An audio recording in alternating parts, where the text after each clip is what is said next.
Welcome back to Power Lunch. We're going to focus a little bit on the global equity markets and take a look at what's been happening in Asia.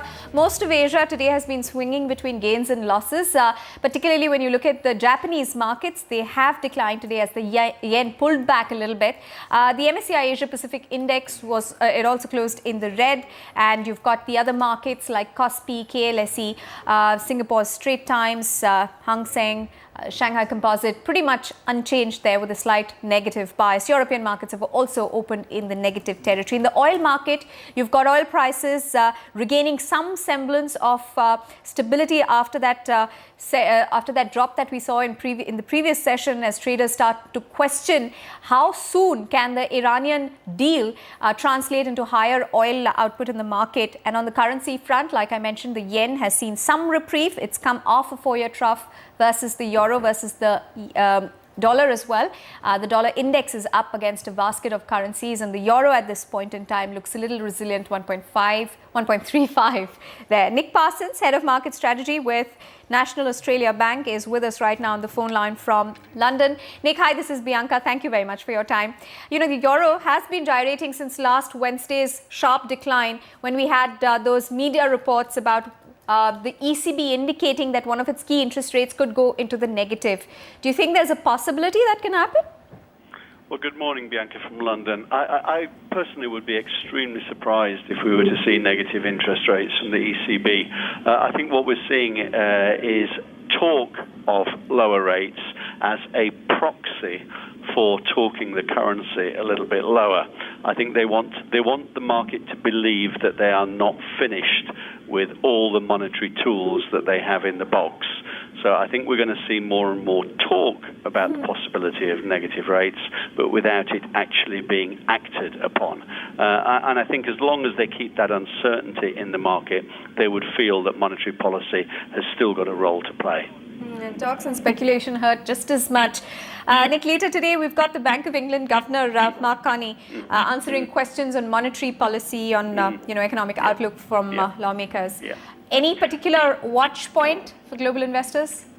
Well, I think investors will be keen to see the extent to which he moves the market away from thresholds for monetary policy. You know, when he first came into the job 4 months ago, he said that interest rates he wouldn't think about raising rates until unemployment fell to 7%.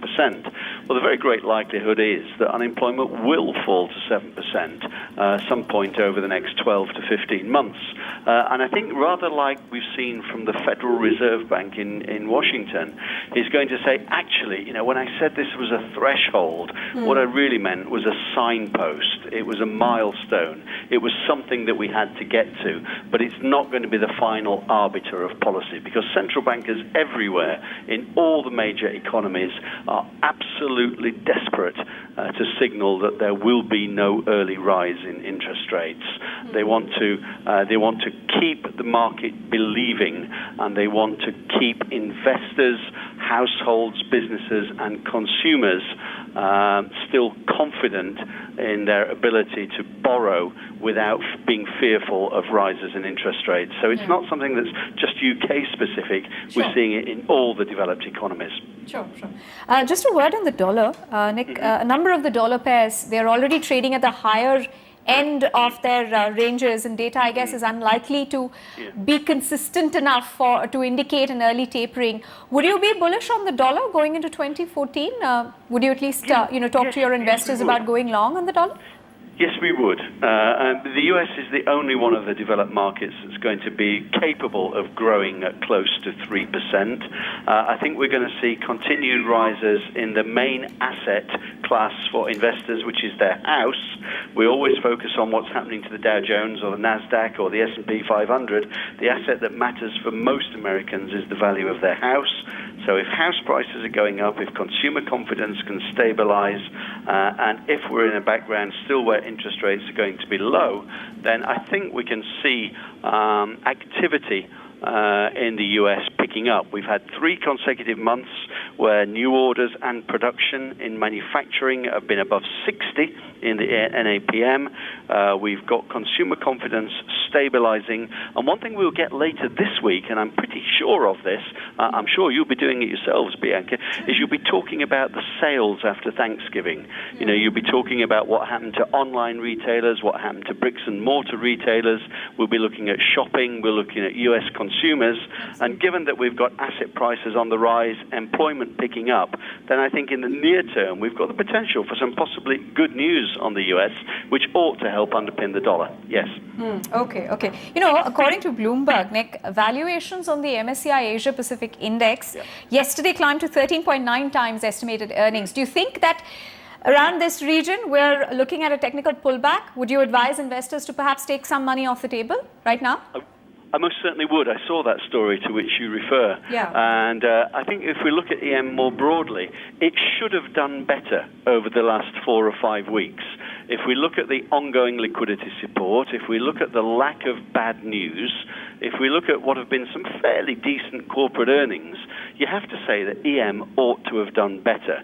I'm a great believer in respecting price action. And although investors in that asset class might well be saying there is some scope for catch-up, given that the Dow and the S&P and the DAX and other main indices have reached fresh record highs, the argument that says there's going to be some catch-up, I think, is probably trumped by the uncertainty around whether next week's data are going to be strong enough to make us think of December 18 as a live meeting again for the Fed.